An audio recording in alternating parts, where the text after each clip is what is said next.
He looks good in SO1. Roger. BCS arm switch is on. Okay, Victor. Landing rocket arm switch is on. Here comes the throttle. Circuit breakers in. We have separation. Roger. Inboard and outboards are on. We're coming forward with the side stick. All looks good. Roger. I've got a blowout. Amber 3. Pitch your pitch to 0. Pitch is out. I can't hold altitude. Correction. Alpha hold is off. Trip selectors emergency. Flight calm. I can't hold it. She's breaking up. She's breaking.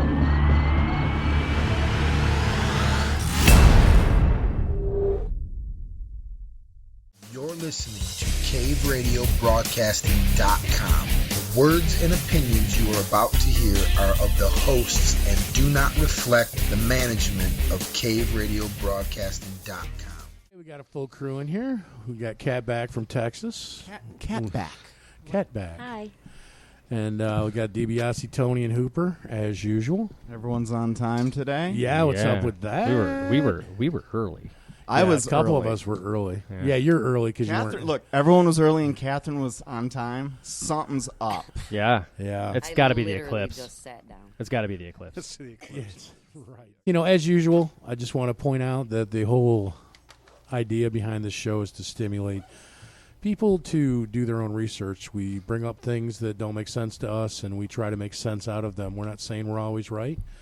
Please don't take anything we say as gospel unless, of course, we're actually reading from the gospel, because there are no more secrets, only ignorance. So with that said, what's on your mind, guys? Oh boy, where do you want to start? Oh, it always seems to be Facebook with me. Oh, do you guys keep getting trapped on Facebook? No, I've No, avoided it completely. Facebook has ruined my week. No, I dabble a little bit, but I refuse to get sucked into the vacuum. I can't do it. It just sucks. You're It's a like better man than it's I a am. psychic vampire. It sucks the life force right out of I it. read one of them, and then I have to scroll down until I find another. And even if I go 5 articles of cat pictures and baby pictures, and my dog's this and my dog's that, I'll still keep scrolling till I get another one. Then I find another one, I get all mad over that, and then scroll cats, dogs. You know, my baby, as cats, if dogs. As if current events isn't enough to just rub you one way or the other, right? But then you got to deal with all the piles of ludicrous comments from people, and it's even worse when it's people you know. And I'm like, you really think that? And I just have to you know what? I'm going to go back to drawing. I got to tell I'm you, going to go paint something. If and when I ever meet Mark Zuckerberg, I'm going to punch him in the face. I'm not even sure he's really a person at this point. He may not be. I think he's an android. But it's not, dude. Or it's maybe not he's his fault. No, it is, because he gave people the ability to express their opinions. I don't even which know are if better kept to themselves. I'm not convinced it was. Well, him. it is called Facebook. It not wasn't. opinion Look, book. I mean, the whole thing really, Hey. honestly, started with the idea of pictures. Right, but Did it it? evolved Yeah. into. Yeah, I wonder Hey, about don't that. Yeah, justify because that. There's no good left what in I'm that saying person. is- Yeah, there's no. There's nothing you Well, can what about- justify with that. Yeah. He's no good, and if you don't like it, you're a racist. Facebook started as Face Mash, and the way it started was kind of like Hot or Not. Like they would put a picture of 2 girls up next to each other, Yeah. and then they would say, which one do you think is That's better probably looking? why I how started it Facebook started. in the first What? place. 'Cause now that sounds like a Can we good get- social media site. Yeah, Can we get back to that? I just don't That'd be know all right. if I'm convinced that social media as a whole, not just Facebook specifically, but all of it, isn't some really twisted social experiment. Well, do you think they're not monitoring it? Do you That's think what I'm they're saying. not It's putting beyond stuff out there? experiment. You know? Who financed it? Well, that's Yeah. $50 million came into Facebook through a CIA front company. You'll never see a check from the Central Intelligence Agency to a business, but you'll see it through their front businesses, through their private equity firms, and certainly through the Goldman Sachses of the world. But that is a business that is absolutely controlled by the establishment. And it's part of the surveillance society. Yep. Did you guys ever see that Onion video where these CIA, it's Onion, Right. so it's a joke. It's satirical, but Because that's never real. these CIA officers are testifying before Congress, and they're basically saying, "Well, actually, we don't need a budget increase because thanks to Facebook, we now know where everyone is all the time, Yeah. who their friends are, where they're going to be, when, and really, they kind of do our job for us. In fact, we've been able to downsize It's a actually little not really satire. No. No, No. actually, if you were the CIA, that would be a excellent plan. Yeah. It's perfect. It's a perfect plan. Yeah. Do you guys know, and I know we're on the radio, but I'm about to describe what I'm showing these guys. It's a picture of a map of Hey-o. the world, and it has shades of white and shades of blue, and most of it is shaded white. Do you And guys see that? What is that signifying? You see that? Mm-hmm. Yeah. You see that? You see that? Is that like, Yeah, it looks kind of like is a that the photo negative. civilization, You know what that is? electricity You know what that usage? is? Wait, No, hold on. we don't know The it. Christians and That's Mark Zuckerberg's photo cover. That's how many people in the world are connected to Yeah. Facebook. And in the I white, know- Oh, it's in the everybody. white. I noticed not a lot in Africa. Well, yeah, I mean, look. No, it is just not in the center of not Africa the because center. there's no Yeah. people there. Yeah. Isn't that Oh no, it's crazy? everywhere. I've been around some of the poorest people on the planet, When they're on Facebook. and they're on Facebook. Huh? Yeah. you know, the interesting thing is though, if you had a check from the CIA to Mark Zuckerberg and it said spying on American people, you could show that to people. No, that's fake. Yeah, You know, that's fake. No. no, They're not going to believe it. There's no way you could convince somebody that number one, it would be, Well, it's a especially good if- idea. It would be a good idea, and that it could have actually Especially happened. if Donald Trump had the check. If Donald Trump was the one showing the check, it would absolutely never be accepted. Right. And I don't know that anymore people would even care anyway. They like Facebook, so who Yeah. cares if CIA is running it? They're not too hip on. Well, it's probably a good thing, right? They're not really too hip on what the government's actually up to anyway. So why think would it's- Facebook change it? I just had a thing out that talking about quotes. Joseph Goebbels, and the quote was, and it's got a picture of him, and the quote is, it's a meme, and the quote is, "If you've got nothing to hide, you have nothing to worry about." Right. Yeah. Yeah. You know, that's Well, that's the mentality, though. What are you worried about if you don't have you got anything nothing to to hide. hide? Oh, I don't have anything to hide. Well, I have everything to hide. It's called privacy. yeah, and ask 2 million or so German citizens that were ultimately killed in death camps because their neighbors called the Gestapo to say, "Hey, these people didn't do a Heil Hitler when he drove by." Right. Is that something to hide? Well, Mm-hmm. guess what? It's a shoot first, ask questions. I mean, Yeah. they're off Right. in the camps. Nasty. Oh, really And nasty. it's people don't. It's coming here. Uh-huh. It's What- going to be a little different this time, though. It affects my thinking because these things pop up. Meet Russian women. I'm like, oh, can't do that. No, Russian- you'll be talking to Putin if you yeah, do that. I'm a Trump supporter and a Russian. No, not going to do it. I mean, according to what they're saying is if you meet any Russians at all, it's actually in Russian intelligence, which is basically a meeting with Putin himself. So you would be a traitor if you tried dating a Russian Right. girl. No, you can't have contact with them anymore. It's kind of weird, right? yeah, Yeah. it's kind of It's also scary. fake. Because you'd really just be trying to date a Russian chick, not There's always more meeting to with it. Putin. There's always more to I actually it. wouldn't mind meeting Putin. I'd give him a high five, dude. Why not? Why not? Probably learn something from him. He's got to be pretty smart. I would Well, imagine. I've been listening. I listened to a couple of the videos. And the thing is, I'm concerned about how they're translated. Of Right. course. But I've heard him speak on a couple different things, and the guy seems to hit a point. I don't see Russia as a demon. I don't see this guy as being a bad. No, but I mean, Stalin hit on some points too. Well, and then you have So to start thinking about these people were put in place. Putin's background's a little bit shaky, but It could be. yeah, But did you guys ever watch the? I'm sorry. it's not. It could be. It is. it is. Yeah. He comes from shaky grounds. Yeah. It's just like these people that are in the don't CIA they all? or FBI that Of course. that are whistleblowers that come out, and they've done some pretty bad stuff, and they'll admit that they've done some bad stuff, but they're now saying, "Hey, this is what's going on." Yeah. Like a guy I'll reference is Dr. Steve Pachenik. Yeah. Okay, Right. He comes out and he says, "Yeah, I was in the State Department with, for all these number of years under Nixon and Ford and Carter and Reagan, and this is the things we did." He's a guy that is credited with creating the Delta Force and the Tom Clancy novels. So this guy's, he's a sharp guy. He's a graduate from, I don't know, Harvard or whatever, and he's got all these What's degrees. the beefing going on over here? I think it's Tony's Facebook. I'll turn that off. Yeah. So Yeah, but he comes out and he says, "Hey, these are the things that we did. We overthrew countries. We did this, we did that. These are all things that the CIA and the intelligence groups do. And this is what's going on right now. And he may have done that kind of stuff in the past, but he's being straight up about it right now. So, how do you feel about a guy like that? If Putin was, did all these bad things, his reasoning, Merkel's done all these bad, and now you're kind of like, what are they doing now, right? Right. Well, Yeah. I mean, in regards to Pachenik, I mean, it's because he believed what he was doing was his job, was for the good of people, and once he realized that it wasn't, that's when he came out.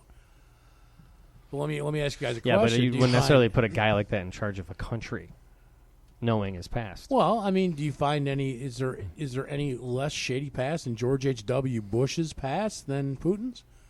Do you think George H.W. was more respectable? I don't know. I don't think he should have been president, but Well, again, I mean, you get a background check to get a job at a fast food joint.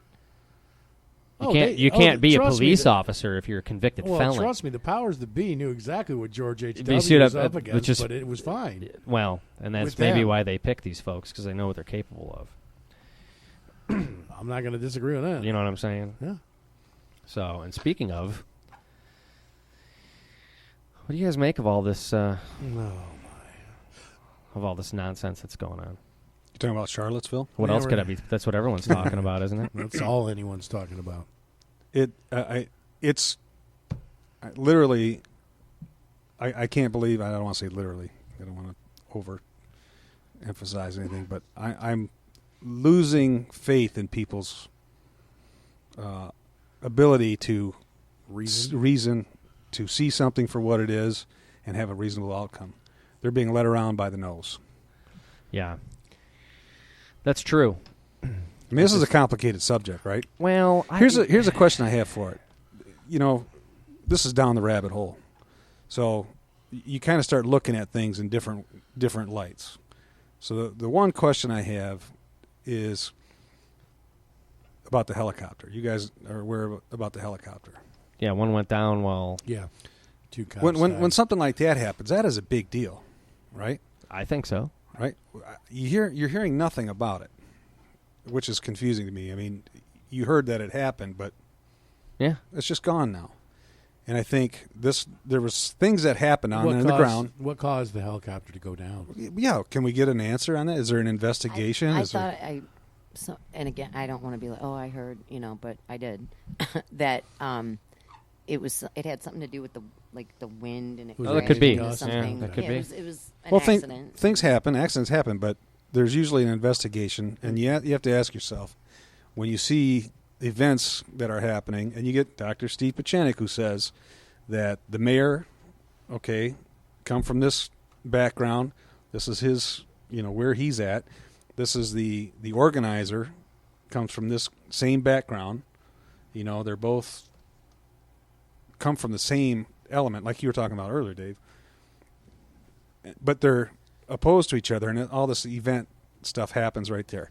There were maybe, I think there was reported less than 500 original protesters, and there had 700 military, National Guard, 300-something cops, okay? And you're seeing all the reports, you're seeing all the videos. Where are these people at? Right? These people are paid to keep violence from happening.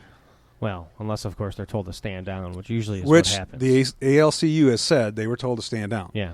Okay. Now, normally you'd have news in the sky, you'd have the cops in the sky, you'd see what was going on. Now, these protesters and people claim that they were ushered out past these anti-protester groups.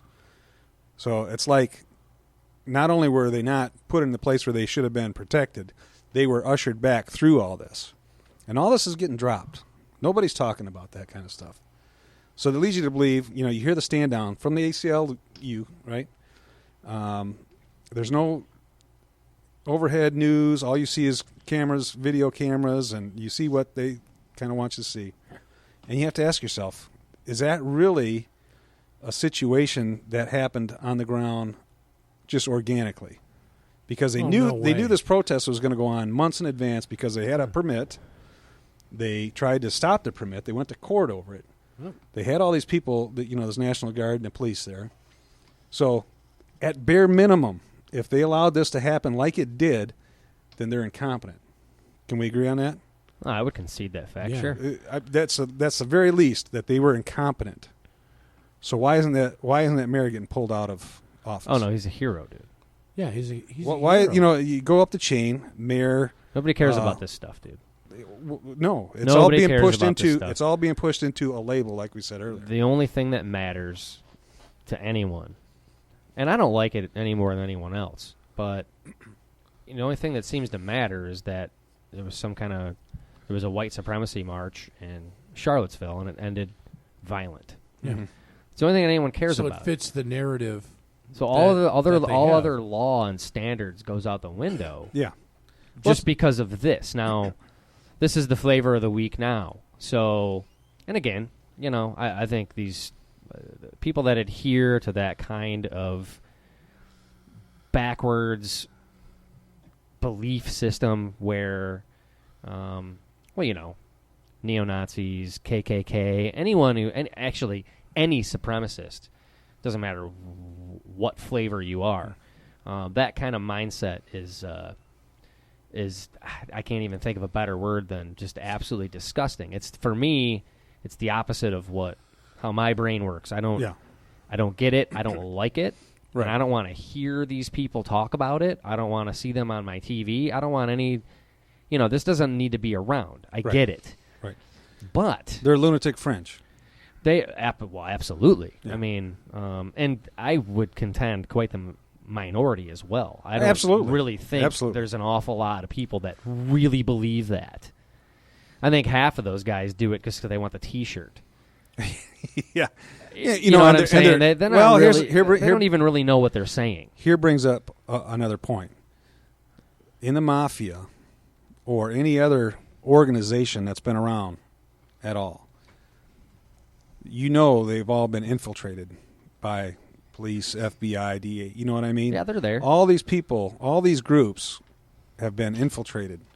Now, they've said, and I can't confirm this, but I think one of the articles I read was that David Duke has been on the CIA payroll for years. Okay? Does that surprise me? No. I can't say it's true or not, but it wouldn't surprise me. No, why not? Right? Why would it? So if we break it down and we say, get down into basics of what this story was. The story was there was a protest that went on. Now, the protest was supposed to be about taking the statues down. Right. Okay, that's what it was supposed to be about. That's what the permit was granted for. That was the group that was supposed to be there. So then you had some other, you know how these things happen. You get some white nationalists, supremacists, Nazi. They see this, they jump in, they want to be in the bandwagon, right? So do we, in this group, feel that whoever it was, regardless how stupid or ignorant they are, should they be shut down from having free speech? Well, no one can be shut down for having free speech. Now, within the state, they can maybe put some limits on this, depending on what the state constitution says. But we do have limits on free speech that everyone accepts as fact. Right. Like, we have libel laws, we have slander laws. Not all speech is protected. Some speech is that's the next point. Is a problem. There's free speech, which happens, and then you have the police and the other people that are around monitoring what's going on. Now, if they start inciting riots, throwing things, hitting people, attacking, damaging, that's outside of free speech. Well, now it doesn't have anything to do with what they're saying. That's right. And those people get arrested. Yeah. Simple as that. It's the law. Now you bring in the anti-protesters, right? Which, in my mind, is ridiculous. Because I would let those people stay out in the field by themselves with nobody listening to them all day until all of a sudden it's like 5 o'clock. It's like, all right, bye. Well, let's go get a beer, Yeah, later. Okay, but no, they bring the anti-protesters in, which is a bad idea. Now, if these people stand there and they yell things back, Do you guys have a problem with it? Well, no, that's the whole purpose of peaceful Right. protest. Okay, It's they to don't run- have it's they to don't have run a your mouth. they don't have a permit, but they yell things back. Not a good idea, but it's not against the law. Now they start hitting people, damaging, doing all these rioting things. Then what happens? They go to jail. In my mind. Yeah, but they haven't once. So They haven't- why would it be different this Ever. time? Exactly. This is where this is getting away from law, and it's being allowed to happen. Yeah. Right. At the very minimum. Oh yeah, it's being allowed to They happen. didn't even separate. Right. They didn't even separate the unpermitted protesters. Okay, and I'm sorry. I understand. I've been on Facebook. I've tried to have reasonable discussions, but I'm a racist. I'm a Nazi supporter. Whatever. The thing is that you guys realize that this was all a It was big setup, right? Totally. Well, I believe it's a I setup, tend to but lean yeah. that way. Yes. You know whose website or Facebook page you should go to is a guy named Kurt Richard Haskell.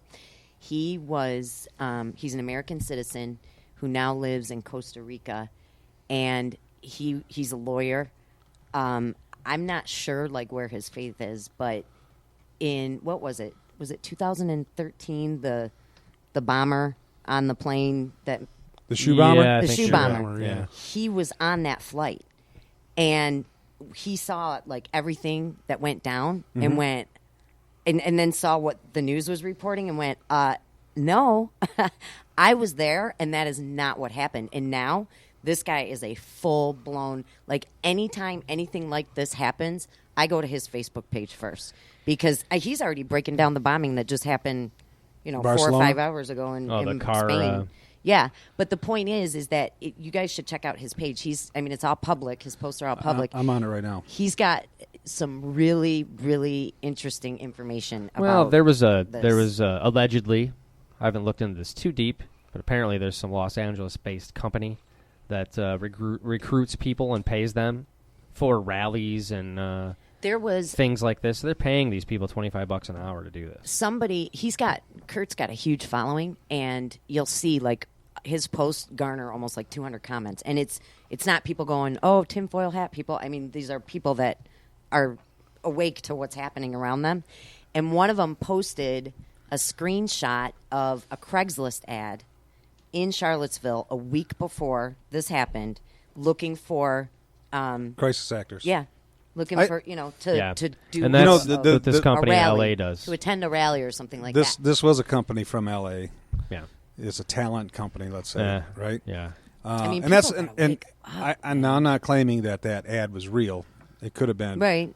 Yeah. I don't know if it's real or not, but the point behind it is, would it surprise you if that? Well, No. was what was Not in the going on? least. Not in the least, because you've heard it reported. It would No, surprise actually, me more it's- if it happened organically. Absolutely. And this goes back to what your original point. Come How on, many you guys.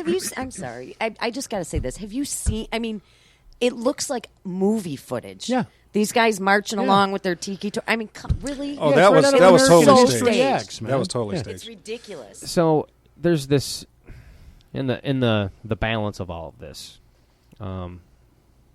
There's this girl that got killed by this guy in the Yeah. car. Yeah. Okay. Now, how many police did you say were there? Apparently, there were 300. Reportedly, I should say, there were 300 police, 700 National Guardsmen on site locally, right, with more on standby. Okay. And there's the government there is not defunct, right? Everything's in order, right?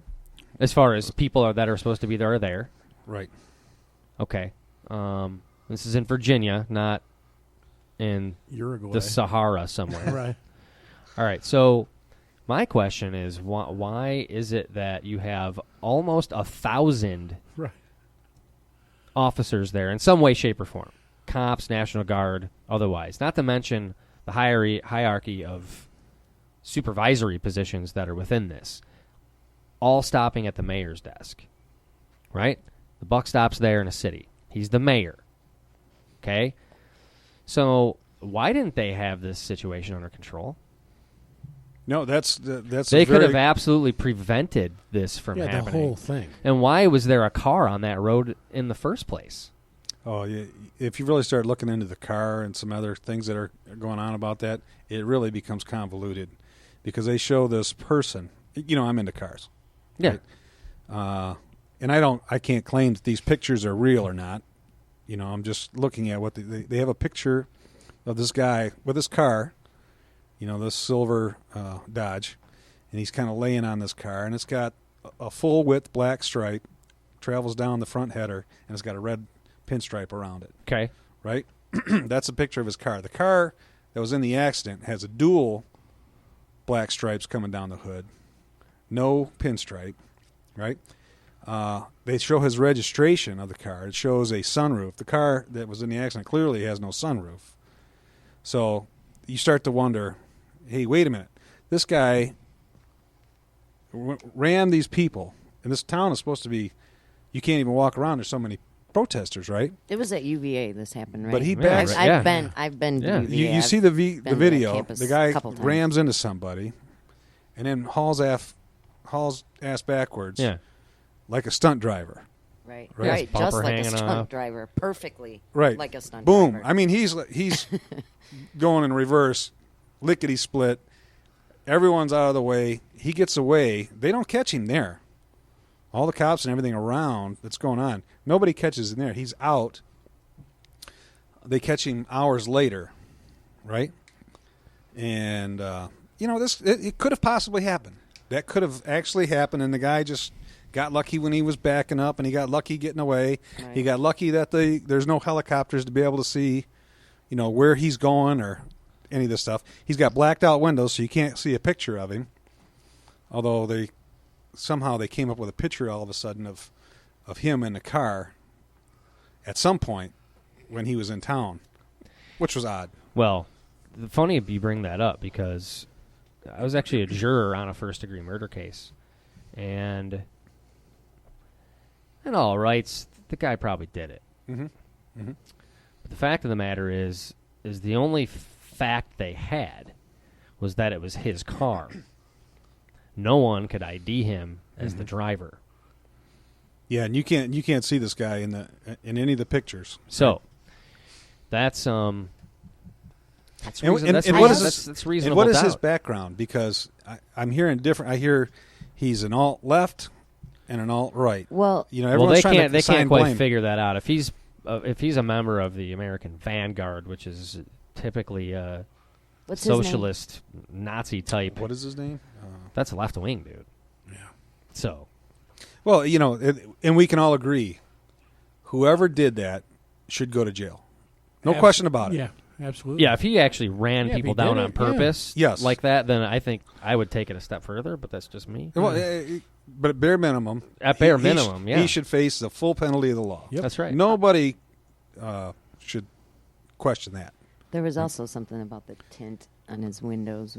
It violated the Ohio State code for how. Oh yeah, how they're dark not you supposed can to take have your that windows. dark of. But Yeah. I mean, this was dark windows. I mean, this, I got pulled over for less Yeah, but than that. But again, if unless they can ID him as the driver in court, actually, I've seen this happen myself. That's Well, see, that's reasonable doubt. It was just because it's his car doesn't mean is he the only one that had Same, access to right. the car?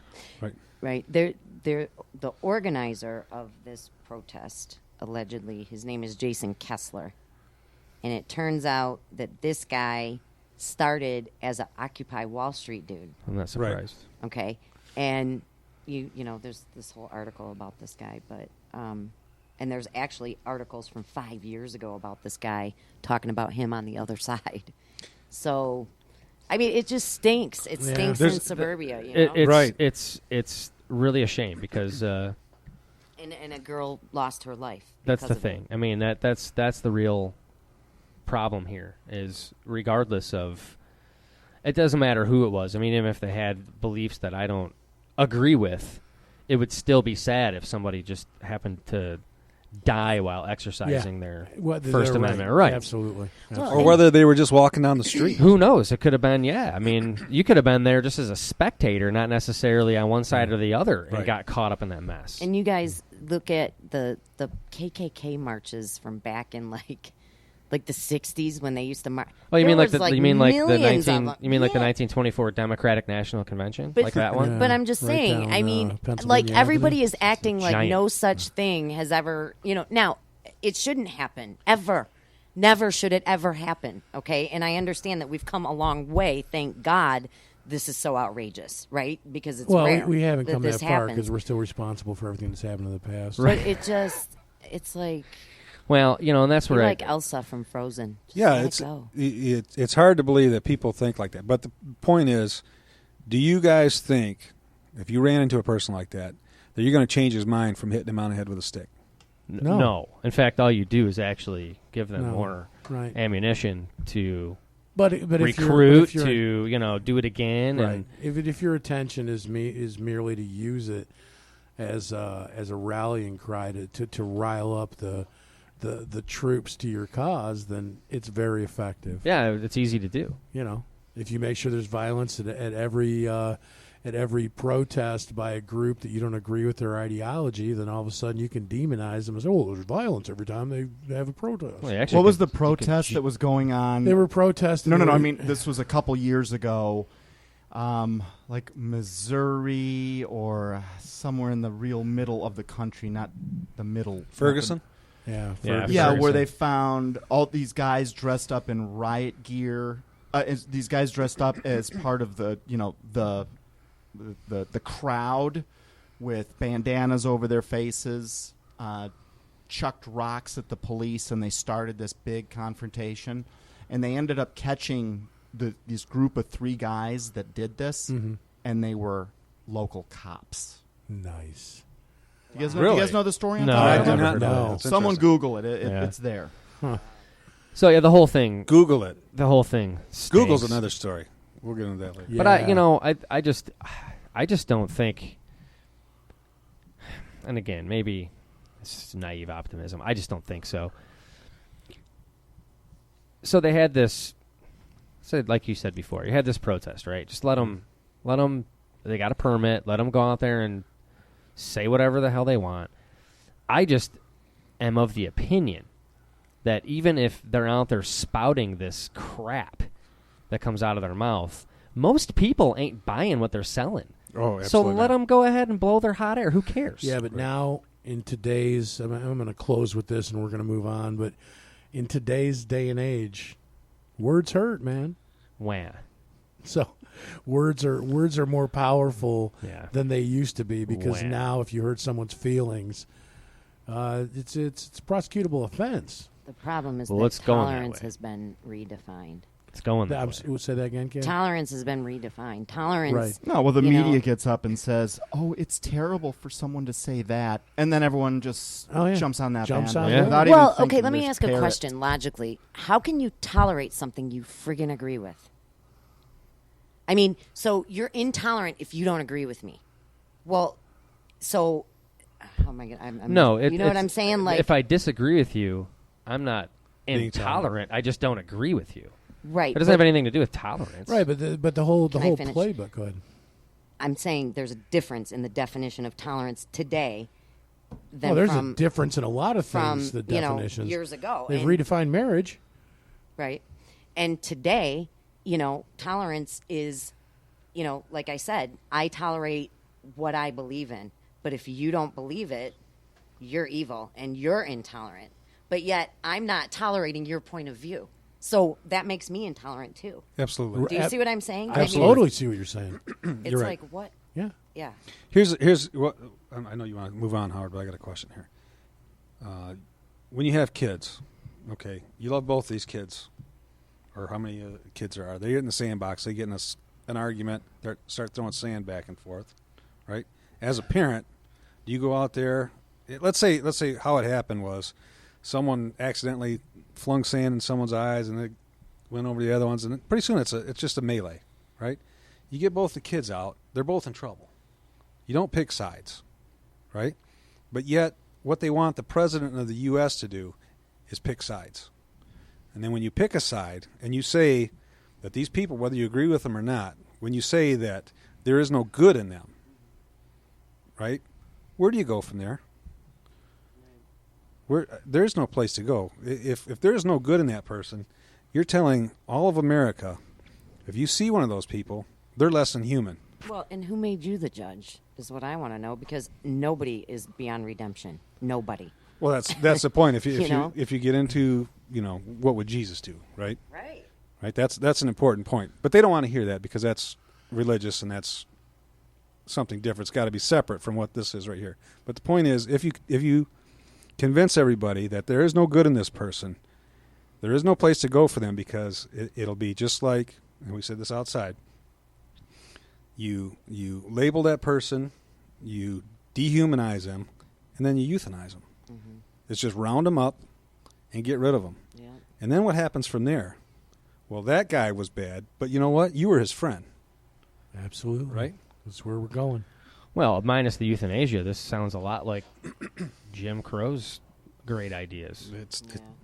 It's happened throughout history a lot. So and we're not learning from That's it. kind of interesting that they, on one side of their face, will bring up Jim Crow as an example of how not to be, but yet use the exact same mentality. Yeah. It's the way I'm seeing it. I couldn't agree with you more. It's kind of weird. Yeah, it is. But these are the days we live in, so. Well, we're the only smart ones around, I guess. You know, one I of don't know the if I things go that that far. It's everyone's got to cross the bear, Tony. one of the there are a couple of statistics that I became privy to when I was in Texas is currently and I'm not saying this is bad. I'm just saying it's different. Okay, currently the most popular last name in the United States is Smith. In 20 years, I believe it's going to be Rodriguez. This generation, Generation Z, the generation after the millennials, this will be the first generation where the population of the United States is less than 50% white. Yeah, but my response to that is, so what? Well, right. Yeah. But I'm just saying things are changing, and so They constantly I'm not saying change. it's bad. I'm just saying it's like Well, it's, here's another point. It's another hot topic, right? When you talk about what's going on, is that, and I think what Dave's trying to say is it really doesn't matter. But this is the U.S. This is the country. It's there's a constitution, and there's a reason why the U.S. is the U.S. Right? There's a reason why people want to come to the U.S. And that should be to be a U.S. citizen and to take over what a U.S. citizen does. Now, the point is, it's not really, and you can argue that different people are coming in, but as long as they stick to what the U.S. is about and the purpose and the Constitution and these kind of things and the laws, then everything's fine. But you can't link that. These people want to link that to just letting people in who want to change the U.S. right. That is not right. Well, that's because the idea of American exceptionalism, the idea of American individuality, it's all gone. They've eroded it. Now to be an American, you must be ashamed of your history. Mm-hmm. Well, Because they're there's just no- going to delete it for us. Right. Well, so. but there's because every other country on earth has never done bad things. I mean, America's the worst by far. Right? Yeah, apparently. I mean, absolutely. Apparently that's the case. But I mean, Well, I don't know. I think if anyone wants to live somewhere that's just full of white people, although that sounds extremely boring, I'm sure Norway would be more than happy to take you in, or Denmark, you're gonna or have to work, Iceland, though. or any of You're these places You're gonna that have are. to work though. Oh, that's right. Yeah, you're gonna have to work. But if your only goal is to get somewhere that is just void of brown people for the most part, Scandinavia's nice in the summer. And I hear their socialized medicine is wonderful. Yeah, I think it's fine. Yeah. I mean, like I said, it sounds thoroughly boring, but okay. Yeah, And eat a lot of fish. To Kat's point of intolerance, that whole thing reminds me of this whole thing you're hearing about white privilege and everyone blaming white people. It's like that really doesn't make sense, Right. because that would imply it that doesn't have to make sense. Well, go ahead. It's just easy. it's easy and it's convenient. lazy. Yeah. Well, I have a dear friend, and that's it. I just have a dear. No, Fascinating story. Yeah, awesome. I Thanks, have a dear Cass. friend. In fact, this guy is a little Call bit her of a the best mentor. color woman in A little bit business. of a mentor to me. He's, he's man. He is walking with the Lord like Oh, Jesus. stop! Is, You're making me blush. But here's the thing, this. So, I'm struggling right now, and I need to talk to him about this because I've been kind of avoiding him because he posted something on Facebook that broke my heart. He's black, and he said he thoroughly believes, and this guy is kind of well known in the public. Okay, I'm not going to say his name, but he's thoroughly convinced that African Americans should have reparations for slavery, and. You know, at first I was like, that's come just by the show. hold I'll on. give him $50. Go ahead. I thought that's just ridiculous, you know. And then it occurred to me, you know what? My ancestors actually fought on the side of the North. I mean, I have historical documentation. My ancestors did not own slaves. In fact, they fought for freedom, right? And so do I have to pay these reparations? I mean, that's how ludicrous. Well, who pays mine? Because my ancestors are actually enslaved by black people. Right. Well, yeah, that Who gets to pays the whole me? point. You know, my grandparents come from Looks Poland. like I owe you guys a lot of money. No, I'm just kidding. You know, my ancestors come from one part of the country. Your ancestors come from another country. That's ridiculous. And and on my mom's side, we've got Native American Indian. Oh, You know? sweet. Good for So- you. Who's going to pay them? Yeah, Good I for mean, you. so why am I paying anything? Absolutely. You know? Let me apologize on behalf of all white people for. I mean, my grandparents weren't here till the 1900s, but I know I bear a lot of responsibility for.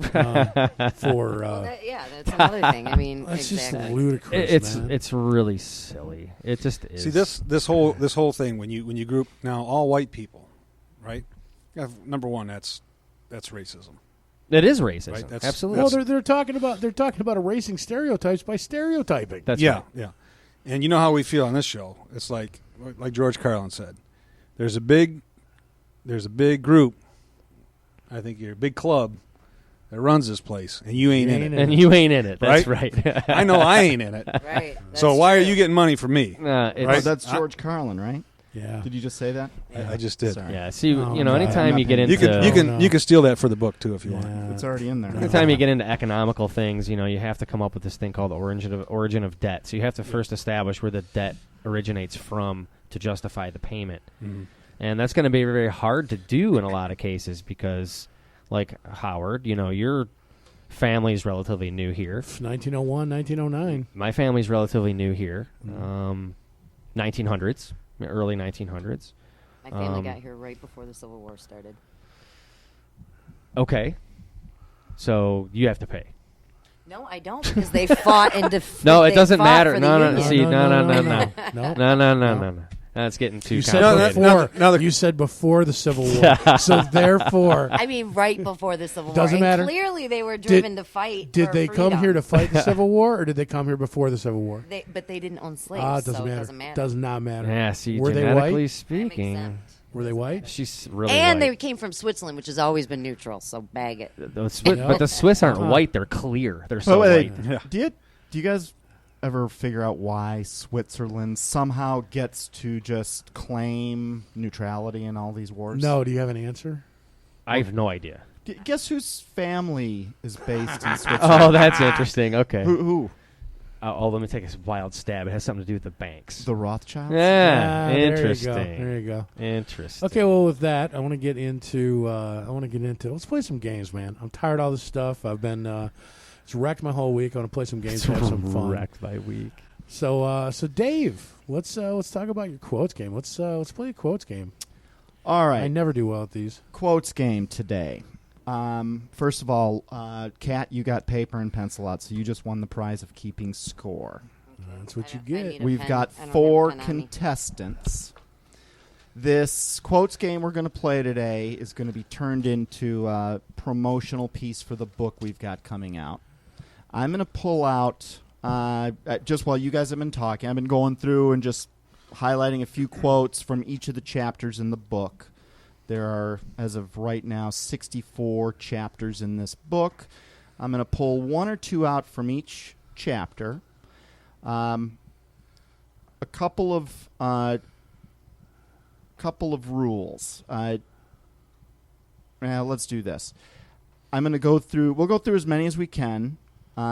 Everyone that I am going to quote today, by and large, is a household name or close to it. I'd be surprised if no one at this table had heard of anyone that we're about to bring up. Is Book of Isaiah the answer to any one of them? Maybe. I'm not in the religious section yet. Okay. But I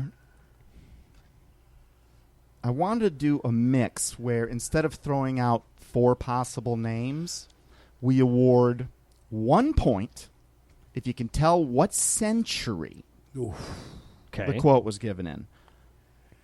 2 points if you know what decade it was given in.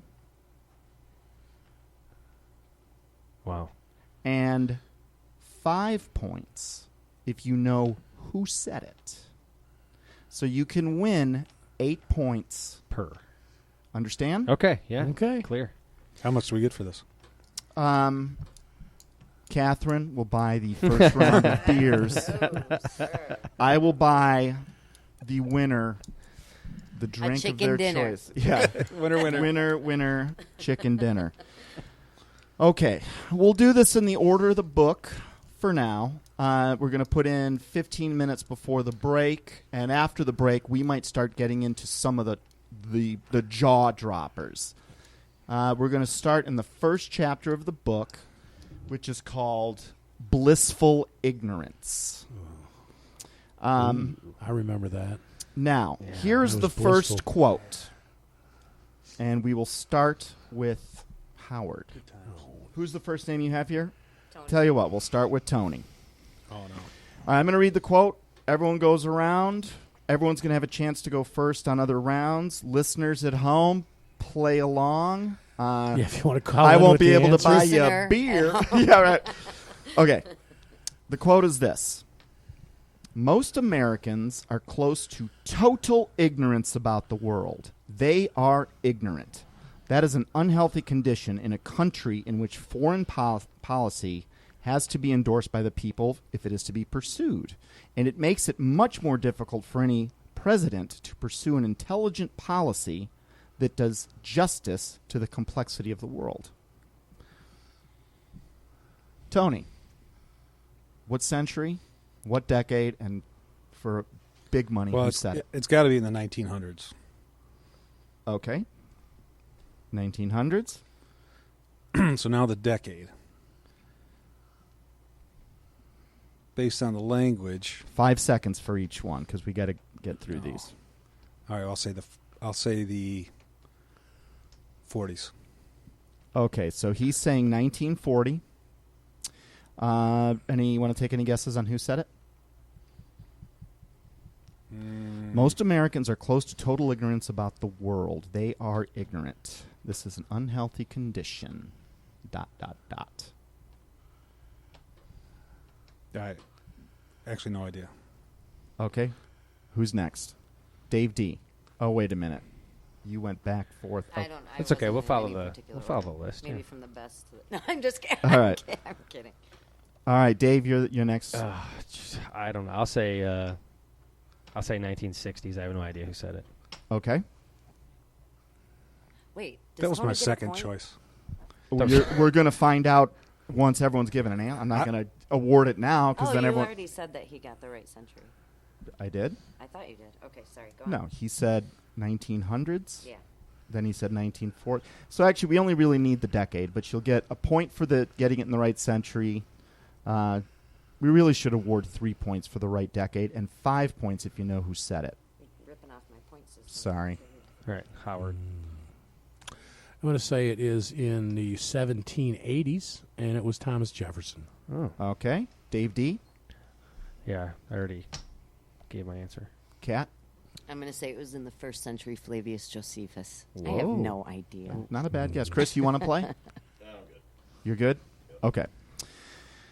Looks like 0 points were awarded to everyone. What a shock. This quote was made in 2010.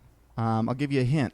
Someone known in our circles to be evil who passed away in the last few months. Oh, Rockefeller? That would have been my first guess, except I know the answers, so no. Zbigniew Brzezinski. Brzezinski? Oh. He said it in 2010. Really not surprising. Co-founder of the Trilateral Commission, which is known as a round table, for which he served as director from 73 to 76. And he was also the U.S. National Security Advisor. And as is so common in these Illuminati families, his daughter, I believe, is now a newscaster She on is. that machine that tells us how to think. CNN. Okay, no Is it points CNN or awarded on that MSN? one. Well, it doesn't say. Next Joe quote. Amica, whatever. This time we'll start with. Dave. We'll do it like that. You got to keep me on point here, Kat. I thought it was multiple choice. Can't we do multiple choice? I No, think he you should changed give us it. the quote, and then we should get 20 questions back to you to figure out who it is. All right, we'll do the next one multiple choice. It'll take 10 months. That's to do. fine. Name three Multiple people- choices, though, they're just worth 1 point. We'll Aw, do multiple. Thanks, Tony. We'll do, but we'll mix it up. All right, next quote. This is also from the chapter of Blissful Ignorance. The quote is, I don't see how anybody giving any thought to the trends all over the world can help but feel there is something in the air in the advancement of some new social order. If not, they are just denying to themselves what to me is very obvious. It was either Bill Cooper, Joseph Kennedy, John F. Kennedy, or Robert F. Kennedy. I thought it was Phil Collins in the air tonight. I can feel it. We get half a point for that. I don't see how anybody giving any thought to the trends all over the world can help but feel there is something in the air in the advancement of some new social order. If not, they are just denying to themselves what to me is very obvious. Who's up right now? Dave. I'll say Bill Cooper. Chris? No, Why he's you- saying 4 minutes. Oh, 4 minutes. I thought you were like, hey, how's it going, man? He's going to join the game. Okay, Dave says Bill Cooper. Kat? RFK. Tony? I'll go with John then if she picked Robert. I'm with RFK. Good job, guys. You've gotten 0 points yet Awesome. again. Yeah. Steven Stevens. Joseph That Kennedy. was Joseph Kennedy, daddy of RFK and John F. K. Oh, we were genetically right then. He is also the same man that said 50 men run this country, and there's 50 men we don't know. We may get to that one later. Now, here, quick question: Was he a part of that in your mind? He's either a part of it or knows the people that are. Because he was a booze runner and I Irish personally look. Joseph Kennedy built the largest commercial building which has ever existed on the planet, the Chicago Mercantile Exchange. Commercial building. The Pentagon is larger, but that's not a commercial building. That is a government building. That's where they made their money. The Kennedys, obviously, they're a family that has some sort of link to. You don't have a family that has 8 members who have died in airplane accidents. I was going to say something turned bad. You don't have a because- family that has suffered multiple assassinations. I mean, it'd be statistically odd for it to happen twice in a century, but we're talking almost half of them dead, the other half of them made. That is a family at the crosshairs. Within 20 years. You got to get closer Sorry, to your within mic. 20 years. Starting with World War II, Yep. one of the Kennedy brothers went down, I want to say, in a B-24 Liberator. And that he was actually the chosen one. Yeah, He was the one who wasn't it Joe. His Joe, name was Joe. yeah, Joe Jr. He was the chosen one. He was the one who was supposed to get all of JFK's. JFK was supposed to be the side man. Yeah. And their daughter? Oh, dear God. I mean, Yeah. a lobotomy, really? What has happened inside that family is beyond strange. And that's something worth looking into. This is one of the many inroads that can lead you to the fact that there's something strange going on in this country. Okay, we got time for one more before the break. Okay. Throw it out. The book follows. It's also somewhat of a personal story, a chronological story of how I went from being in blissful ignorance, like the vast majority of humanity, to where we are today, where we realize Jesus Christ is real and he is coming back. Now, as you know, for many of us, at least for me, the story was I found Jesus by finding how the devil operates on earth. That is how, that's where we're leading. So Chapter 2. It's called Pulling Back the Veil. The quote is, "Some people can't see the truth of 9/11, not for a lack of evidence, because it's overwhelming, but for psychological reasons. For some, the cognitive dissonance is too great." It was either Bill Cooper,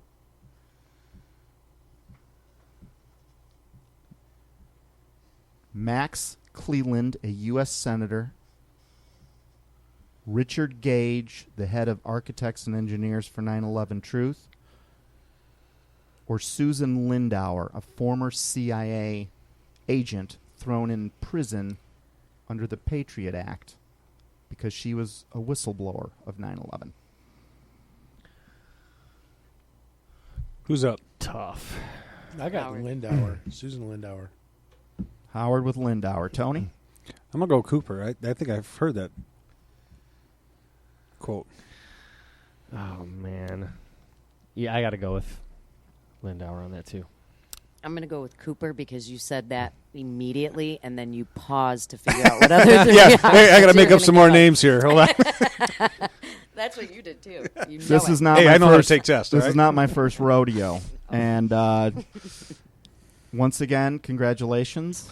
None of you got it right. Wow. Richard Gage from Oh, I was Architects gonna That say- was and that was Engineers for actually 9/11. there. I go Consistent, Isaiah, though. Book of Isaiah. I was going to say That was my first popped in my head. Are we going to get into where Howard goes, oh, Oh. dude, I was just about to say that Yeah. one. Book of Isaiah. All right, Book of we'll Isaiah. pick it up. Yeah, from- we're gonna pick it up with the jaw droppers when we get back. We will be right back.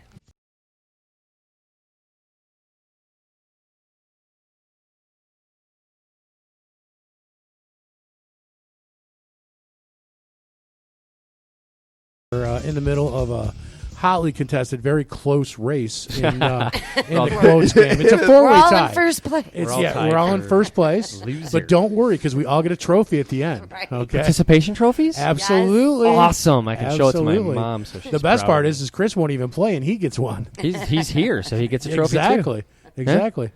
We'll make sure we give one to the homeless guy that'll come by Never looking even for took money. one. After. Yeah. What? Never even took a participation trophy. I wouldn't, But you're I gonna wouldn't get- accept you're gonna one get- on I really principle. wouldn't let me. But you're going to get Good one for today. him. Yeah, I good for love you. that. I like that. Oh, wait, let's ask why. Why didn't he let you take one? Oh no, he just didn't like the idea of it. Right? it's 'cause he's he smart. knew, I respect right, that. Like merit and, yeah, Because why he's not? smart. That's why. Okay, so we just did Richard Gage from the chapter Pulling Back the Veil. And I should know and that. Pulling Back the Veil was... Kelly's going to be so upset with me for not getting that one. Kelly. David. Oh, yeah. Yeah, I'll tell her about that. Yeah, thanks. Hi, I'll, Kelly, if I'll you're text listening. her. I'll text her right now.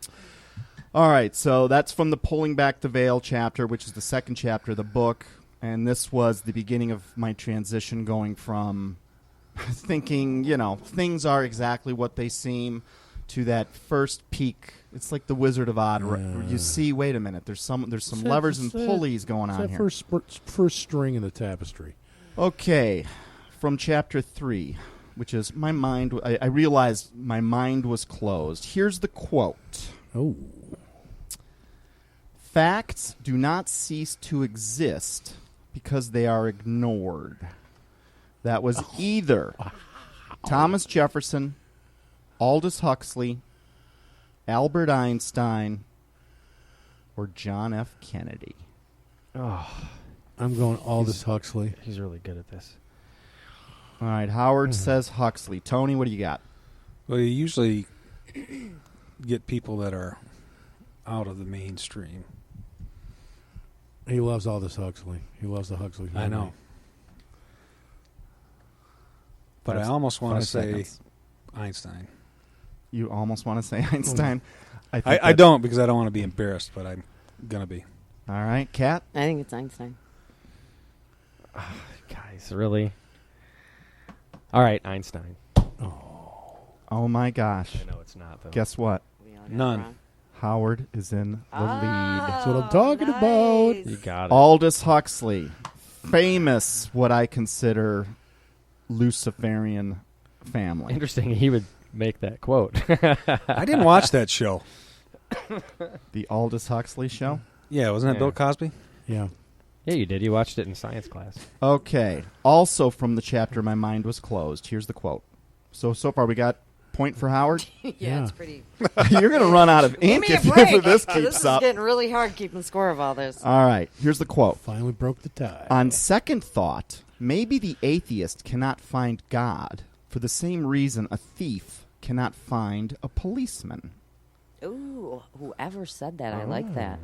That was either John F. Kennedy, Jonathan Swift, the man that wrote Gulliver's Travels, Lawrence J. Peter of the Peter Principle, if you guys know that business book, Sounds dirty, but Yeah. or Khalil Gibran, the Lebanese-American philosopher poet. On second thought, maybe the atheist cannot find God for the same reason a thief cannot find a policeman. Khalil Gibran. Okay. Howard says Gibran. Tony? Who are the choices again? They are Just the last names. Kennedy, Swift, Peter, Gibran. Swift. Gibran. Swift. Yeah, I'm going with K-Dog. I'm writing this down because I think it's a great quote. Don't waste ink on that. The Muslim guy? Lebanese. Or Lebanese guy? Gibran. Yeah. Well, now you guys are back to regular form. It was Lawrence J. Peter of the Peter Principle in 1977. Peter is best known for his business management theory, the Peter Principle, introduced in 1968, which posits that in a hierarchy, employees are typically promoted until they reach the level of their own incompetence. He also compiled a book of quotes, and this one appears in Peter's quotations, Ideas for Our Time. That was actually my third choice. Okay, moving on. This is from chapter 5 called Opening My Mind. As my mind now was starting to open, I was starting to consider things that, once you see 9/11 and you see, wow, they can pull off a scam like that, it starts to open your eyes. Okay, the quote is this. And I think we've had this one on the show before, so clear your mind must be if you are to discover the real villains behind the plot. Yoda. It's got to be Yoda. Definitely Yoda. Just because it says clear, your mind must be. Clear your mind. That's right, better, right. yeah. Well, they was more used to Kermit, talk but- like that in the 1700s. I mean, that's all Yoda does is talk. Okay, so we know We know whoever what said century this it in the 1700s. Well, it could have been Yoda because he's like 900. Like I didn't even 18th give you, century. I didn't even give you guys multiple choice. So I will make sure Yoda's one of the multiple choices. It was either Milton Cooper, Yoda, Walter Lippmann, or Plato. Who My was turn? around in the 1700s? I'm going to go with Plato. You dumbass! They had it right with Yoda. Yeah. It was Yoda. It really is Yoda, isn't it? So everyone gets a point, but Tony. How about this? Loser. Stupid I am. Yeah. Okay. Wait, can I get 5 because I nailed that before you even finished the quote? Oh, now you want extra Come credit on. points? Yeah, Heck but there's yeah. a 4-point penalty for speaking out of turn, so it comes out to 1 point. Wow, It that's comes out crazy to how that works out. negative. Yeah, All you right, didn't read the chapter fine 6. print. This was acknowledging my own fear and my own dissonance. It was your turn? Yeah, Doesn't matter. I thought Meaning- Yoda before you said it. it was my turn. It was my turn. Okay, here's the quote. During times of universal deceit, telling the truth becomes a revolutionary act. Read that again. During times of universal deceit, telling the truth becomes a revolutionary act. Fire away. Aldous Huxley, Voltaire, George Orwell, or Arthur Schopenhauer. Schopenhauer? It's Tony. Schopenhauer, Whose turn? German Is it my philosopher. turn? Tony Yes, starts because this you time. go after me. George Orwell. All right, who's next? Voltaire. I'll go with Orwell, too. I'll say it's the last one. What was the last one? I don't know. Schopenhauer. Yeah. That's Arthur not it. Schopenhauer. Yeah. Do you know this one, Tony? I think it's George Orwell. Well, I mean, but do you know it's George Orwell? Do you know it? Tony? Do I know it? Is I know. I know is it nothing George right Orwell? now, and I'm still angry about what I was told at our little break. So I'm not thinking real well. Oh, I'm sorry. Don't be mad. All right. If you said Orwell, you get a point. I said Orwell. Here's the commentary behind it, because there's some ambiguity in some of these quotes. I'm going to read you what the entry is, because in this book, there's going to be a quote from either an insider, someone well-known in history. I mean, these are going to, these aren't quotes from, like, the four of us, okay? Who said this? My aunt. This was in 1949. Orwell attained world recognition with books such as 1984, that was his famous book, and Animal Farm. This famous quote is often attributed to Orwell, but finding its original source has been difficult. The earliest certain attribution is in a 1982 book titled Partners in Ecocide. Venturino Giorgio Venturini included these words as an epigraph in the closed quotes attributed to Orwell without the word deceit in it. It read, "In a time of deceit, telling the truth is a revolutionary act." The truth of the statement is self-evident, but it seems to be more of a summation of his 1949 book, 1984, than specific words written by Orwell. Charlotte Despard, of the Great Conspiracy, criticized the political system of the United Kingdom and argued that many people were being deceived and should learn the truth. The editorial contained a statement that was thematically related to Orwell's quote, predating it by decades. I won't bore you with the rest. Some of these quotes, though, to find an exact attribution was close to impossible. And in cases like that, we talk about the fact that there is some controversy over its source. But in this particular case, this is something that is almost it's like a known truth. I mean, it doesn't really matter who said it. It's like we know it's true. Right. Moving on. Chapter 7. So now that we've acknowledged fear and dissonance, now this chapter is called Overcoming Fear. Because it's a scary thing to go out there and start talking the truth when 9 out of 10 people are going to think you're nuts. And you're going to invite the attention of the U.S. government. And you're going to... And we know some of the other forces at work that start to get involved in our lives that make it miserable. Okay, the quote is this. "The time is always right to do what is right."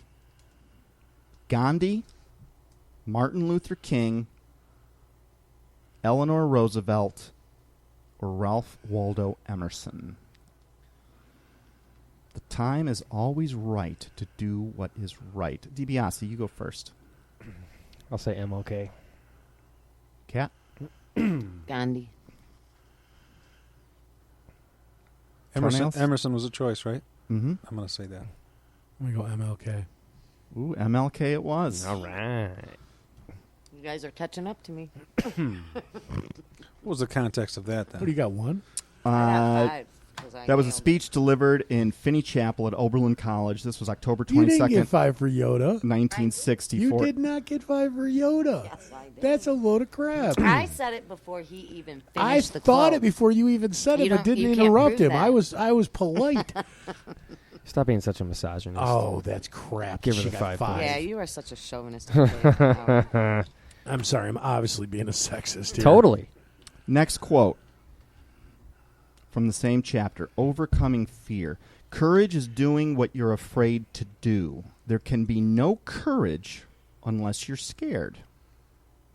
Joan Baez, Eddie Rickenbacker, World War I fighter ace, Eleanor Roosevelt, or Ralph Waldo Emerson. It's your turn. You got to get close to It's the your mic. turn, Howard. And it was my turn, by the way, when I blurted the answer. Whatever. It's crap. I will dispute the results if you win. Rickenbacker. My turn? Dave D. Yeah. He was the fighter pilot. Yeah. I'll take that one too, Rickenbacker. Just give Kat 5 points. She's cheating anyway. I'm going to say Joan Baez. I'm going to go with Rickenbacker also. It was Eddie Rickenbacker. Dang it. I'm pretty I sure get I've 5 heard that points one. because I said it first.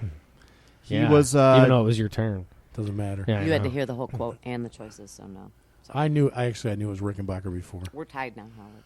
Yeah. Rickenbacker was No, also we're not. considered to have won the most awards for valor by an American during the war, according to VFW magazine in their special World War I edition. He was also the guy that built Eastern Air Transport, which became Eastern Airlines. Later on, he would claim that UFOs are absolutely real. One of thousands of military, government, famous officials claiming this. Eddie Rickenbacker. Next chapter. It's called Our True Condition. The true condition of humanity. The quote is this: "If some do not recognize their impending slavery, it is because the tyrant who steals our freedoms is subtle, multifaceted, sometimes benevolent, and wears the mask of a smiling bureaucrat and government social worker who has your supposed best interests in mind. The liberty we have gotten is not the sort the founders intended. It serves no purpose nor ends but our own destruction. We witness now the onset of social chaos sanctioned by government without the consent of the people to do it." This was either Attorney General Ramsey Clark, Lieutenant Colonel Wesley Riddle, Eric Hoffer, American philosopher, or Martin Luther King.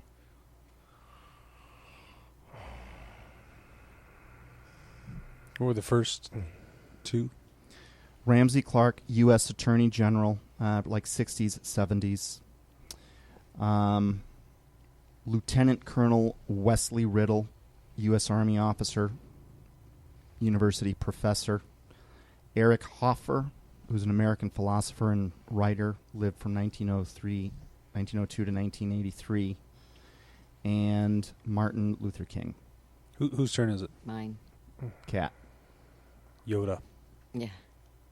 Book of Isaiah. I would say MLK. No.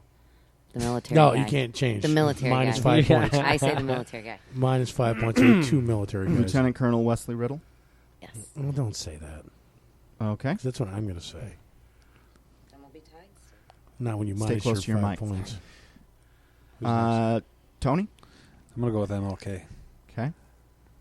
Riddle. And I also say Riddle. It was Lieutenant Colonel Wesley Riddle.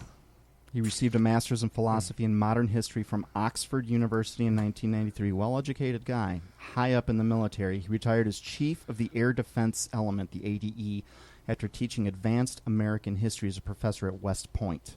He's known for his prolific lecturing. High up inside our own government, talking about our impending slavery, and he wasn't being cryptic. This is also from Our True Condition. Here's the quote. By the way, what's the score? Who's leading right now? Howard and I are tied with 6. Yeah. No, we're not. Dave's got 5, and Tony has 1. Is that really the score? Yeah. Yeah, so Kat and Tony are actually tied. How did Kat get 6? Because she Because took it was 5 my for Yoda. turn. Are you taking 5 for Yoda? She's taking 5 Listen, for Yoda. 8 points. your was All right, on- tell you what. It's your game. Stand Hold on. up here. Here's Let the me- deal. can I We'll make give my her the case? 5, but if she does not win this game, she is buying drinks All right, let for me everybody. listen. Let me make my case. The way the game started was you could earn up to 8 points, okay, by doing certain things. It was my turn, so I did not speak out of turn. I answered the question properly before you even finished the quote. Come on, I'm not even asking for 8 points. I'm asking for 5. Not to be intolerant or anything, but do you realize you're changing the definition of the rules of the game? You know what? You're a white guy and have no opinion. Yeah, you're not even allowed to talk. Okay. Because if I was as rude as you were, I would have said it before you. But you would have spoke out of turn. It was my turn. That's my I point. don't care about turn. If I What's get that to guy's answer, name again? Just Turns are racist. Lieutenant Colonel Wesley Riddle. Next quote, also from Our True Condition. We have grasped the mystery of the atom and rejected the Sermon on the Mount. Ooh. J. Edgar Hoover,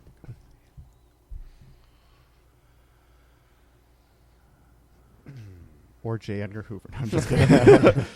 J. Edgar Hoover. Now maybe I'm screwing with you guys. Harry S. Truman. General Omar Bradley.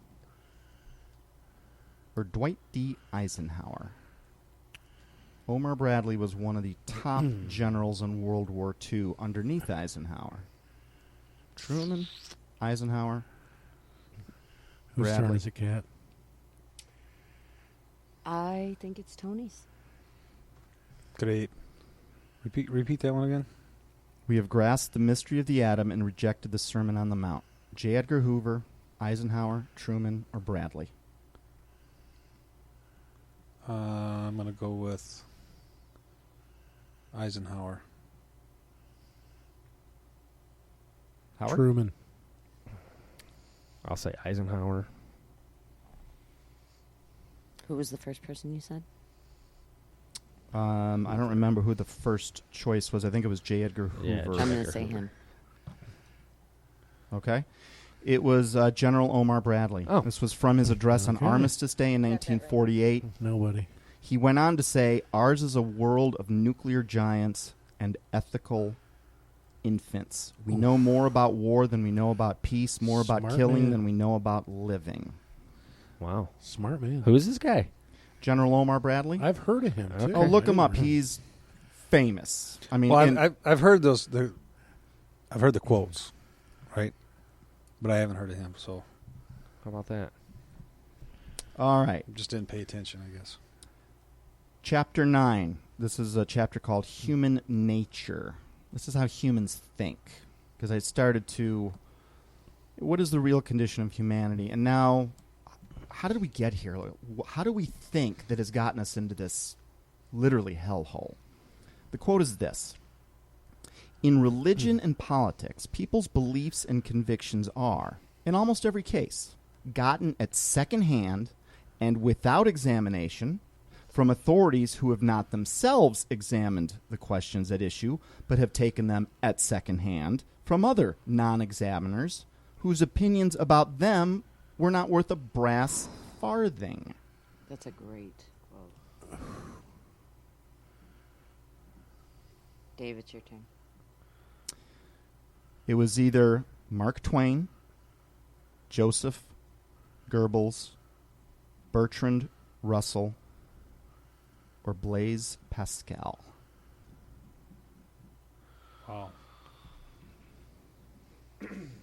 In religion and politics, people's beliefs and convictions are, in almost every case, gotten at second hand and without examination from authorities who have not themselves examined the questions at issue, but have taken them at second hand. ...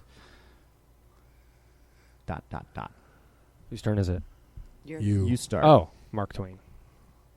All right, Kat, Pascal. Tony. I'm going to go with Cat. I didn't say that.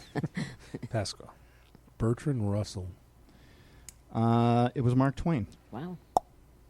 Nice. You're now tied with Howard and I. Well, that's the one I was going to pick, damn it. I was going to say that. Oh, well, then let me give you 2 points. The commentary Yeah, that Cat will give you 3 points because you were going to say it. the commentary She'll on have an that argument in the for book it, too. is we tend to adopt our religious and political views from our parents and or from people influential in our youth. I suppose you can always hope none of your ancestors made a mistake, which you are carrying forward. If the stakes involve your soul, it's a pretty big gamble, if you ask me. All right, moving on. Next chapter. This is now Searching for Truth. So this is the part of the book where I'm now actively looking to see what is truth, because what is presented to us on television is not. This one should be easy. I almost don't even want to give you a multiple choice. I'm just going to give the quote, and you either know it or you don't. Now, Howard, it's your turn. So if you blurt it out before he finishes it, I will give you 5 points. It's too easy for 5. But if you want to do 5, that's fine. Here's the quote. There really are no rules. Look, Apparently not. the person in charge of keeping the score, Yeah. that's the Kind of like person who's election. Mental note, Tony keeps score next time. Follow the money. How many people have said that? I just said it today. Oh, But who made it famous? I know who made it famous, but who actually said it? I'm going to say Jim Garrison. And if it's the other guy, I'm going to be pissed. Not a bad guess. Tony, any guesses? Are you talking about the illustrator? No, Jim Garrison, the only man to bring a trial in the Kennedy assassination. Yeah, played by Kevin Costner in JFK. Brilliantly played by Kevin Costner. You're close. You're darn close. Oh, of course, because it's the other one, right? The I'm going to be so mad. I picked the other one. other one. God, who was 5 the- seconds, Tony. I don't know. Good answer. Dave? I don't know that guy's name. I'm going to kick myself, too. I might kick you. Anyway, Howard's the only one that offered up a guess. I don't know. Like you said, either know it or you don't. Can I get half a point to beat Cat if I come up with it as a second guess? I'm gonna say that it was Mark Lane. I would have accepted Hal Holbrook. The actor? Yes. I would have accepted Hal Holbrook, Deep Throat, or Mark Felt. No, that was not my second That guess. was quoted by Bernstein and Woodward in their book All the Wrong President's movie. Men as an actual quote given to Woodward Yeah, you're in right. a parking garage in Washington, You're D.C. right. It's an Yeah. event that actually happened. I knew it was from a movie. Shouldn't I get half a point for that? There's no charity here. Unless you're a woman. This is a Not competition. charity. Unless you're a woman. All right. the right So thing this to do. this was about Richard We Nixon. gave that up a long time and ago. That This that whole was scandal. Mark Felt covertly guiding the Watergate investigators to follow the money, which ultimately led right into the White House. Okay. The chapter is number 11. It's called, now it's Learning to Think, because our entire parochial school system, it does not, believe it or not, it doesn't teach us how to think. It teaches us what to think. It's name and date regurgitation. It's a skill, actually, that it takes a little bit of time to hone. Here's the quote. This one should also be easy, but I'll give you choices. A man should search for what is, not what he believes should be. Catherine's up. It was either Albert Einstein, Stephen Hawking, Gandhi, or Soren Kierkegaard. Kierkegaard. Tony? Go through the thing again a little quicker. A man should search for what is, not what he believes should be. Okay. And that was, you got Hawking, you got, what were the others? Kierkegaard, Einstein, and I guess it just became a three-pronger because I don't remember who the fourth choice was. Gandhi was Gandhi. the fourth choice. Or maybe it was. Maybe I'm just screwing with you guys. All right, I'm going to go with the Kierkegaard. Kierkegaard? Okay. Kierkegaard. First two. What were the first two? Einstein and Stephen Hawking. Einstein and Stephen Hawking. Einstein. I'll throw one out for Gandhi. Which Stephen If it's Hawking Gandhi, I'm gonna be spokesperson, mad. though? It doesn't matter. Yeah. It doesn't matter who typed No, it? it doesn't matter. Mark Zuckerberg. This was Albert Einstein in 1936. There you go. Perhaps this now famous online version originated from his comment in his 1936 work, Out of My Later Years, science can only ascertain what is, but not what should be, and outside of its domain, value judgments of all kinds remain necessary. Regardless of the source, this stands as a self-evident truth. All right. Also from Learning to Think. Here's the quote. Here's the irony. Learning to think, but you're remembering quotes and dates. Isn't that the irony? Well, this chapter is filled with smart people that tell us learn to think as opposed to Learn what to think. What the Look for the truth, not what you think it should be, but what it really is. All right. Also from the chapter Learning to Think. If the federal government of the United States were an individual, None of us would have anything to do with them because they're convicted congenital liar. This was either James Jesus Angleton of the CIA, Lieutenant Colonel Karen Kwiatkowski, who was a 9/11 whistleblower, Jim Mars, who is a conspiracy author, or Thomas Henry Huxley. Who's up? Read the quote again. If the federal government in the United States were an individual, none of us would have anything to do with them because they are a convicted congenital liar. Who's up? I am. If you don't, I was taught. If you don't know the answer, just say Jesus. So whoever the guy with Jesus in his name is. James Jesus Angleton. Okay. Jesus is. Tony? I'm going to go with Jim, with Mars. Okay. Howard? I'm going to go with the one between Mars and Jesus. Catherine. The Catherine, the Lieutenant Colonel. Okay. Yeah, the whistleblower Yeah, chick. whistleblower. Yeah, that's the one I was going to pick too. It was Jim Mars. Oh. And I would say Jim My Mars first choice. No, Tony. is the most accomplished JFK researcher, I think, on the face of the earth. He was. And is he dead? Just died. Kidding me. Nope. Oh, Just this past week. you're kidding me. Okay. See at that Time it. rally? I thought that's why you picked it. That's why I picked it. I had no idea about that. That is a man that figured out the whole kit and caboodle. His research, his own words. He was giving a presentation. He said, my investigation into JFK, and he was going to school at, I want to say, University of Texas or at University of Phew. It's somewhere very close to Dallas. It began 15 minutes after JFK was shot, and it continued right up, literally until his death, because last year he was still giving presentations on this. Okay. Interesting. I just watched a YouTube video from him the other day. His name's Jim Mars. Yeah. Can't believe I've never heard of him. He gets into a lot of different things, but something we'll talk about after the show is a question I have that he brought up in one of his presentations. Maybe you guys know. All right, we'll discuss that one. Moving on. This is now from a chapter 13. It's called Warnings from History. Here's the quote. I've always had a kind of knee-jerk trust in my government's basic integrity, whatever political blunders it may make, but I've come to realize that in Washington, deceiving and manipulating the public are viewed by some as the natural prerogatives of office. Huey Long once said, fascism will come to America in the name of anti-fascism. I'm afraid, based on my own experience, that fascism will come to America in the name of national security. This was Huey Long has some good. Tony, that's you.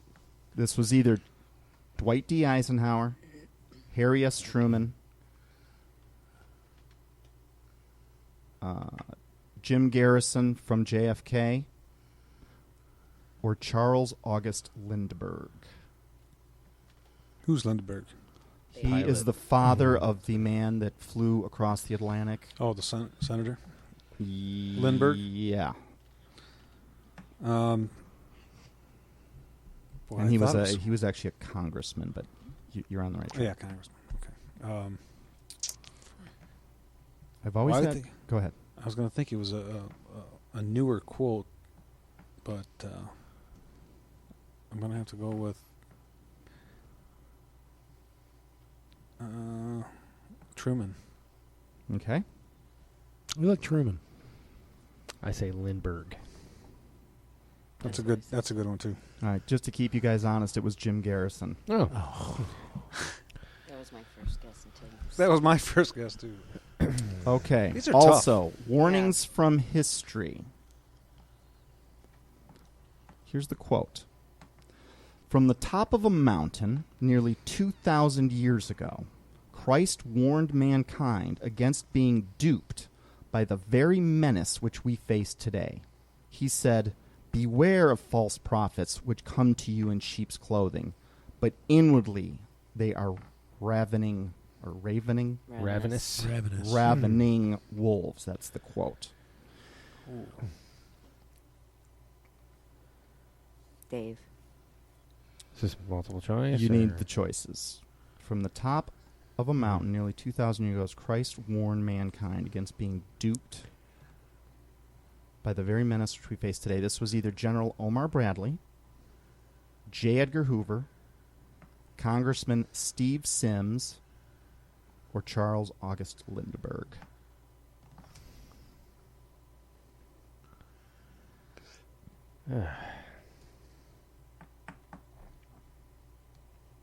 To say Lindbergh again. Okay, Kat. Don't. Are you looking those up on your phone? No, not at all. What were the choices? I'm sorry. You guys got to stop asking me to repeat that because I give away the answers. What did I say? Charles August Lindbergh, J. Edgar Hoover, Omar Bradley, and Truman. Truman. Actually said Sims, so Oh, that's right. But it doesn't matter. see, it's good to have him repeat it, so then you can figure out his exactly. BS. I'm Exactly. not going to repeat him again. This is the last time. So you guys got to be listening. Who's up? You are. You already gave an answer, didn't you? Oh, no, he didn't. Sorry. Lindbergh. Omar Bradley. It was J. Edgar Hoover, Imagine head of the that. FBI. I can't imagine him ever quoting scripture. That's why I immediately... You'd be surprised at how many people... Hoover, really? That Hoover shocks me. also made another famous quote, which is in the book, which is, the individual is handicapped when coming face to face with a conspiracy so large that he cannot fathom it really exists. He found it. He learned about it. And there's a reason why he's been disgraced as a cross-dresser. Well, Yeah. that's I was just going to bring that That up. is probably. that's one of those punishments Yeah. which they tell to currently living people. You don't go with our plan, this will be your family's legacy. And if you've got a big ego like everyone in Washington does, you care about those things. It was J. Edgar Hoover. All right. Hints from insiders. This is chapter 14. Hints from insiders. The real rulers in Washington are invisible and exercise power from behind the scenes. Albert Einstein, Felix Frankfurter, Woodrow Wilson, or Theodore Roosevelt. Who's up? And if there's someone who you don't know the identity of, ask me and I'll tell you. Howard. Woodrow Wilson. Wilson. Teddy. Wilson. It was the U.S. Supreme Court Justice. Now here's a man in the upper echelons of power telling us what really goes on in Washington is not who you think is running things. This is the Supreme Court Justice of the United States, Felix Frankfurter. Oh, that's my first choice. Book of of Isaiah. Where did you find that? It was quote? just because the name was weird. Was that in an opinion? I thought it had something to do with hot dogs. In an illegal This opinion? was in a book thinking written Rocky by Horror. Curtis B. Dahl, who was the son-in-law of Franklin Delano Roosevelt. But I mean, in what context did Frankfurter say that? Was that in a written court opinion, a written Supreme Court opinion, or was that just something he said? I'm not sure. Let's read. In December of 1932, Curtis B. Dahl, Franklin FDR's son-in-law, and Felix Frankfurter, who would later be appointed by FDR, serving 23 years on the U.S. Supreme Court, shared a return train trip from a conference with FDR at Hyde Park. So you've got Felix Frankfurter on a train with the son-in-law of FDR, and they're having a personal conversation. This would later be in Curtis B. Dahl's book. In the ensuing conversation, Frankfurter voiced the words above, to which Dahl thought Frankfurter's, quote, startling observation was similar to Benjamin Disraeli's in his book, Königsby. And you see Dahl and Disraeli in this book. Curtis Dahl recounted the conversation in his 1967 book called FDR, My Exploited Father-in-Law. In it, Frankfurter is acknowledged by Dahl as the second most powerful political operator in this country. This is a man at the highest levels of power. These are hints from insiders. Also, hints from insiders. Here's the quote. Life imitates art far more than art imitates life. This was either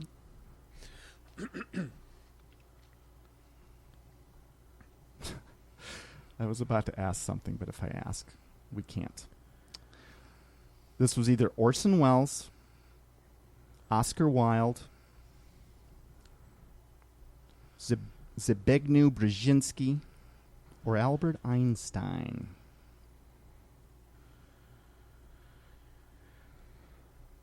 Who's up? I am. Oh. What was the second one? You're not repeating. Our choices are Oscar Wilde, Brzezinski, Einstein. This is why I can't tell you guys. Sorry. Ken needs to write them down. I was going to say the fourth one that you didn't mention, so I'll go Oscar Wilde. Yeah, me too. Me too. Brzezinski. It was Oscar Wilde. No, Brzezinski said it. I heard him. Yeah. I was there. The comment in this quote is, believe it or not, there does seem to be consensus that life imitates art over art imitating life. Considering the proliferation of world destruction and alien visitation movies, maybe the powers that be are trying to tell us something. All right, we ready for the next one? Yeah. Also, hints from insiders. I am an American astronaut and a trained scientist. Because of my position, people in high places confide in me, and as a result, I have no doubt that aliens have visited this planet. Neil Armstrong, Edgar Mitchell, Buzz Aldrin, or Alan Shepard. I'm going to say the second one. Me too. Give me the name. I can't because I don't remember. It wasn't any of the ones that we It know. wasn't the famous ones. Armstrong, Aldrin, Shepard. Mitchell. Was he the fourth one? Or Edgar Yeah. Mitchell? Well, dang it. I don't remember what he said, though. Yeah, I think Mitchell. Okay, Mitchell. I'm an American astronaut and a trained scientist. Because of my position, people in high places confide in me, and as a result, I have no doubt. I have no doubt that UFOs have visited this planet. Buzz Aldrin. Shepard. I'm going to go with Mitchell. It was Edgar Mitchell. He's one of the more outspoken.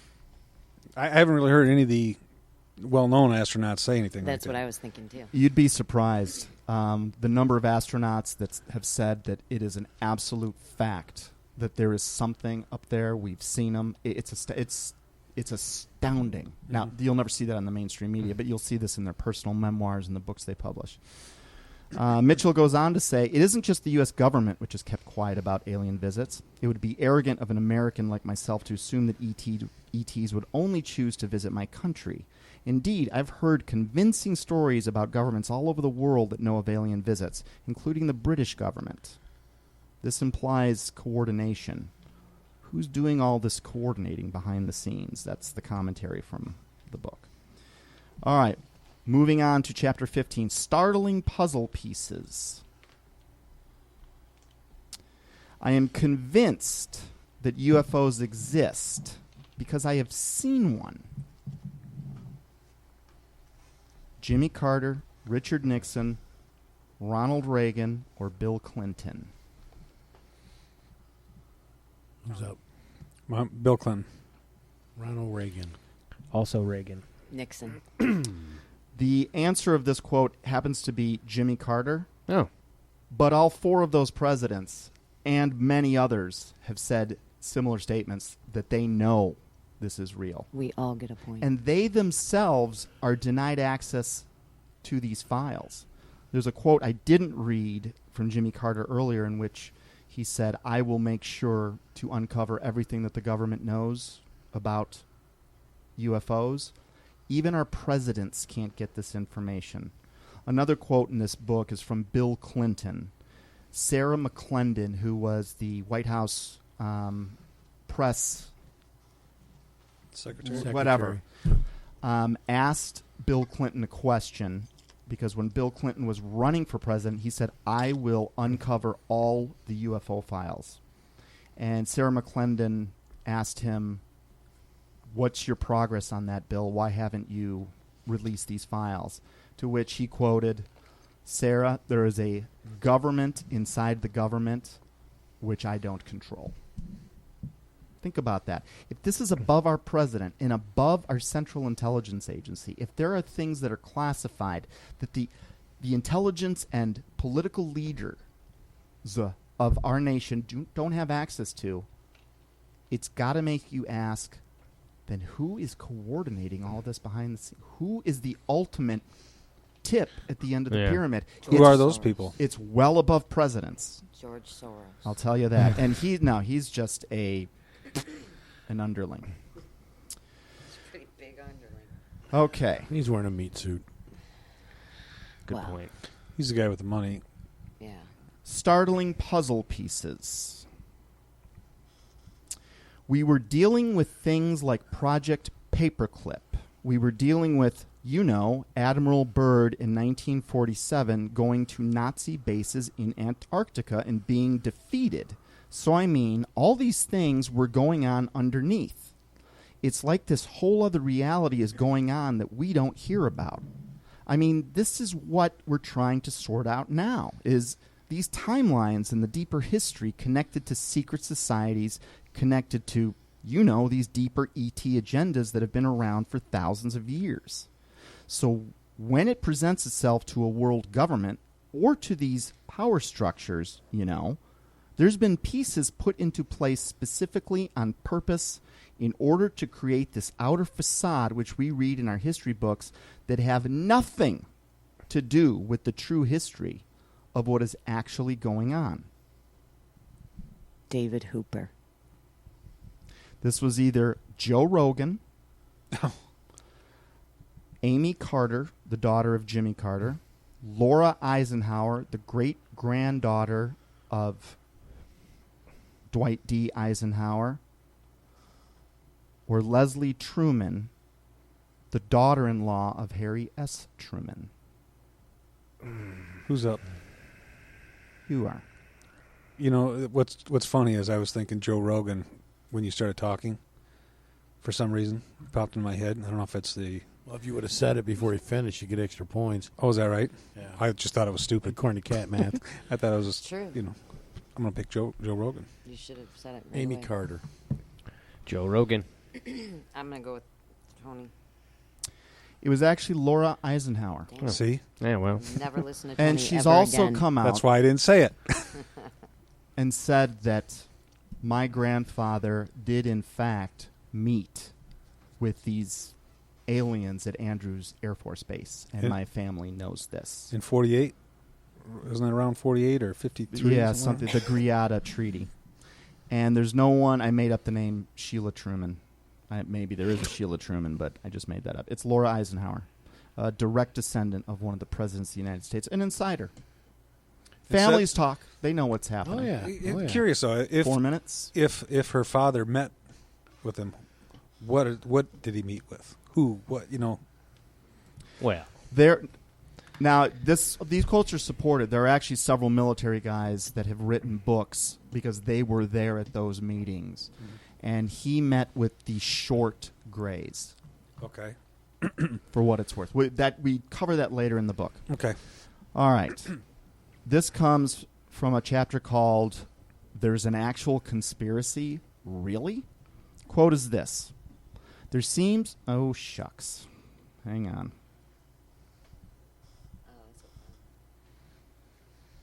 What chapter did I say I'm in? 13. Really? The really one. There's a conspiracy, really? There seems to be a direct and formal design on foot to enslave all America. This, however, must be done by degrees. President John F. Kennedy, President John Adams, President George Washington, or President Abraham Lincoln? Whose turn? You. John Adams.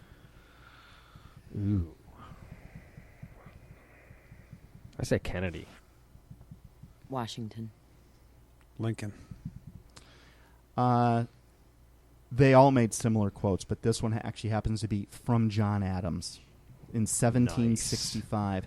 And the funny thing is, reading this, you see the warnings from politicians. He was the great Adams, from the right? beginning of time, and they're all like, they're trying to enslave us, and they all say this is a long-range plan in small little degrees, and people don't realize how close. Read that. Read that quote one more time, just because it's John quick. Adams is the great Adams, right? Yeah. There seems to Like be one a of the direct and smartest- formal design on foot to enslave all America. This, however, must be done by degrees. 1765. Not 1965. And I can quote 1780, 1810, 1820. That's what's really you incredible can about follow There are this throughout some history. Jefferson quotes, dude, that'll just blow your mind. Jefferson too. He dropped. Jefferson was a smart dude. Yeah. And there are some quotes I've read by Jefferson that just blow my mind. You'd think they were said 20 years ago. Yeah. So pick a right. short one. Pick a short one. I think or we have time closing? for two more if we do this quickly. Here's the quote from also an actual conspiracy reel. And we never even got to the jaw droppers. Yeah. These are the lame ones. We'll go next week on that. Who's The up, quote Kevin? is, the masterminds... Wait, do we finish this round? Dave is. Yeah, I just want to know who's up. DiBiase's up. Okay. Let's do it quick. The masterminds behind this great conspiracy have absolute control of all our mass communications media, especially television, the radio, the press, and Hollywood. This was either Oliver Stone, Myron Fagan, Dan Aykroyd, or James Cameron. Fagan. Oliver Stone. Cameron. Fagan. It was Myron Fagan. Yes. He recorded on vinyl. He broke down the whole conspiracy. He did it in Those recordings are 1967. fascinating. Man. Beyond fascinating. And he saw documents at the Yalta conference, the meeting of Stalin, Roosevelt, where they basically... He realized they were dividing up the world in a way to build the New World Order, to create an equal power balance between Russia and the United States, which was predicted in 1871 by Albert Pike as the lead-in to World War III, which would be a war between Israel and Islam. That was written in 1871, re-verified here again, and here we are today on the verge of that war. Pretty close, yeah. We're out of time, so this has been the quotes game. We're gonna start next week with the jaw droppers. Whether we if you want to do it next week and buy an extra week absolutely. all right, this is good stuff, man. So this has been Down the Rabbit Hole. To God be the glory, great things He has done. We'll see you next week.